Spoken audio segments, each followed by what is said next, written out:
Hindi pa pwede si Vico Soto. Hindi pa siya hinog dahil 35 years old pa lang siya.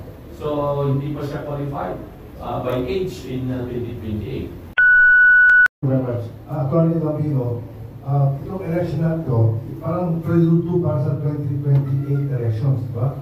I think it's going to be it will pave the way for the presidential election. Question lang, sa 12 na nanalo senators, merong admin, merong opposition, at meron din Chinese the word without. What do you see in on 2028? Will the Robredo group, the Duterte and the BDM group, will they be the major players? What do you think? Yeah. Maybe I have to speak not as a former senatorial candidate of ABT Laban.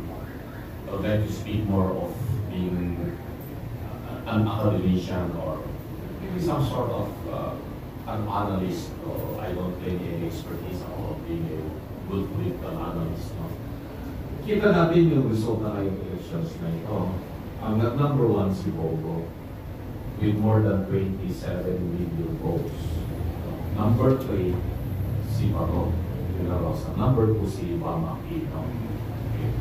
So, makita natin yung pag-search na ni Tito Pangilinan ng Bam Aquino. Bigla na lamang sila sumutot and they got very high votes after the elections. Pag tinignan mo naman yung resulta ng other candidates like Tito Soto, King Lacson, hindi mo masasabing sila talaga yung kandidato ng administrasyon because they are a man of their own. Mananalo yung dalawa na yan kasi sa dami ng mga sumusuporta sa kanila big political parties and political groups. For example, Tito Soto, for that matter, alam naman natin yung performance ng Tito Sen. At saka alam natin siya yung, he is the chairman of the NPC, National People's Coalition, or president is ng NPC. The same breath kay Senator King Lacson. Talagang meron silang sariling persa. But, kung titignan mo ngayon, yung nangyari, zero yung administration sa senatorial election. Dahil ang partido nila is Partido Federal ng Pilipinas. Sino mga kandidato dyan? Manny Pacquiao, Tolentino, Benhar Abalos, lahat talo. Walang lulusot sa PFP. Ang nakibarang kanilang ginastos. Magkano ba yung budget na ipalathala for the party? Yung kanila sa 10 billion. Wow! 10 billion more than the number o amount na alam ng Comelec and their law. Kung totoo yun, that is supposed to be the party fund or the alliance fund. Na 10 billion. Yung mga personal pang pera ng mga ito. Lumusot si Erwin Tulfo. But Erwin Tulfo, inadapt na lang yan resident, ginawang naka-CMD yan. Hindi naman original na lakas yan. Si Erwin. Inadapt siya kasi meron siyang malakas na grupo, yung CIS, etc., yung kanilang social media platform, magkakapatid. No? So, they cannot claim itong administrasyon na meron silang nanalong talagang totoong senador. Kaya talo yung kanilang tatlong kandidato sa PFP. No? Pero, makikita natin yung resulta ng eleksyon. This is going to have a mirror of what's going to transpire in 2028. Ang klaro dito, malakas ang endorsement power ng mga Duterte. Kita natin sa outcome diyan sa overseas Filipino workers, kita natin sa outcome sa Visayas and Mindanao, dahil dyan sa endorsement power ni PRRD at ni BP Sara.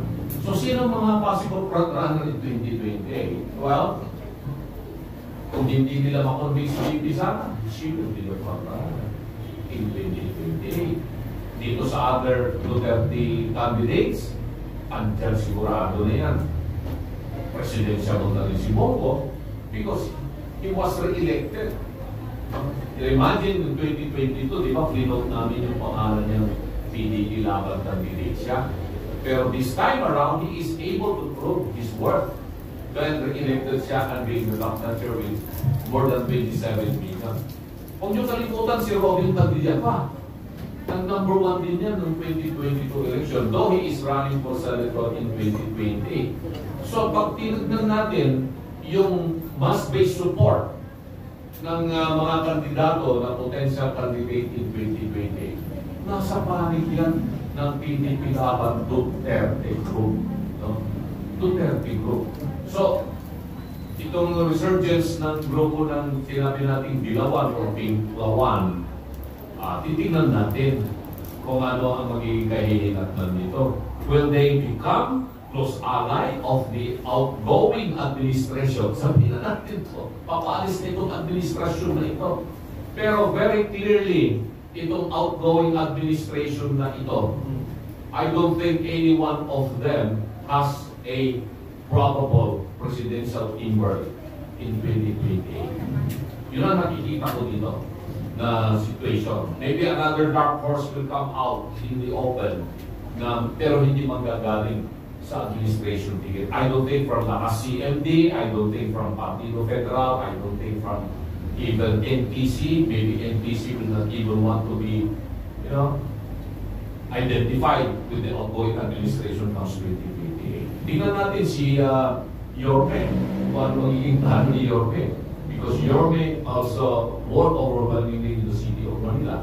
Hindi pa pwede si Vico Soto. Hindi pa siya hinog dahil 35 years old pa lang siya. So, hindi pa siya qualified by age in 2028.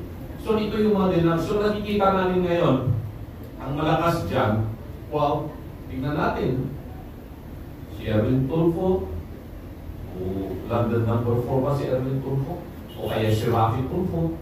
No? Yung dalawang Tulfo brothers, but Rafi Tulfo is running for election in 2028. So, yun ang nakikita ko. But right now, the front runner is overwhelmingly Bibi Sara. Okay, Attorney, this is a personal question. You see Amy Marcos, she made it, no? Amy Marcos. Anong sabihin mo? Well, si Manang Amy made because she is a Ilocana, like me, binunuan siya ng mga Ilocano. At malaki yung naging tulong ng endorsement ni Bibi Sara sa kanya at ni Senator-elect Pagpipilian. So, without the Bibi Sara endorsement, baka lahat ng mga supporters, die-hard Duterte supporters, ay talagang hindi siya binoto. Pero nagkaroon siguro ng somehow softening of the position of some die-hard Duterte supporters. Kaya pag titignan mo sa Mindanao, yun, Duterte plus Camille Villar and Amy Marcos ang lumaras. Okay, so you said that in 2025 election, Duterte won. The Duterte group won. Definitely. Clear. Klaro yun.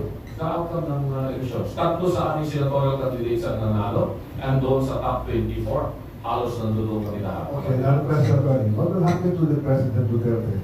Yeah. Thank you for asking that, Rod. Kasi we are now more energized to ask for Tatay Digong to be brought home. Bring him home, Tatay Digong. So we are now going to organize more rallies, more meetings here in the Philippines and abroad. In fact, I am leaving for Japan, I'm leaving for Singapore, I may even go to the Netherlands in the next weeks to come to rally our overseas Filipino workers, magpasalamat sa kanila, but at the same time, maintain the strong clamor na kailangan mapauwi si Tatay Digong. Hopefully, makauwi siya before June 30 so that he can take his oath as the new mayor-elect of Davao City. So, we're just hoping na magkaroon ng breakthrough yung legal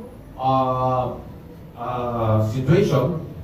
Yung mga lawyers naman nila magagaling. So, sana nga magkaroon na ng decision ng ICC.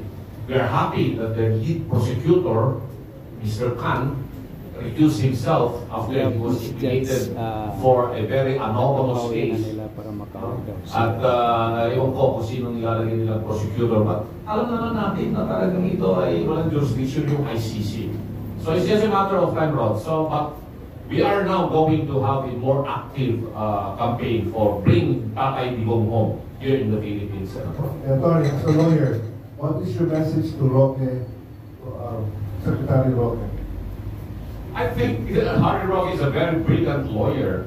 He knows what defense he is going to take. Kita ko naman, nagkaroon na ng resolution ng Department of Justice about this case. I don't know if Harry is going to file a motion for reconsideration in order that whatever decision of the DOJ, which most likely deny his MR, then he can go up to the higher court pursuant to the rule on exhaustion of administrative remedies. Kasi kung hindi siya mag-MR, it would be premature for him to go up to the Court of Appeals to question the resolution of the Department of Justice. That's one option that he can get. Hindi na kasi pwede ngayon yung dati under the old rules na motion for determination of probable cause. Dati meron yan. Pero wala na yan under the new rules of court na hindi ka na pwede mag-file ng motion before the same court na issue ng warrant of arrest. So I think Harry Roque would be filing a motion for reconsideration, then mag-file siya ng petition before the Court of Appeals all the way up to the Supreme Court. So wala pang final naman yung resolution na yan. So in a while, Harry Roque I think will enjoy his stay in Europe and will continue as what I've been watching in his vlog, yung kanyang ginagawa. I wish you would sana malampasan ni Harry Roque ito. Kasi sa tingin ko naman talaga, wala naman siyang active participation doon sa sinajudge nilang human trafficking ba? Sabi ko, bakit nag-recruit pa si Harry Roque ng mga POGO workers kung yun ang binibenta sa kanya? Was he involved in that? Perhaps he may have mistakenly associated himself with some POGO operators na nakasabay niya kumain or beberenta ng kanyang tat.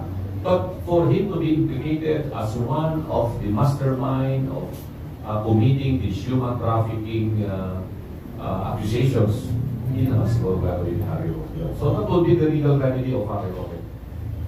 Okay, listen.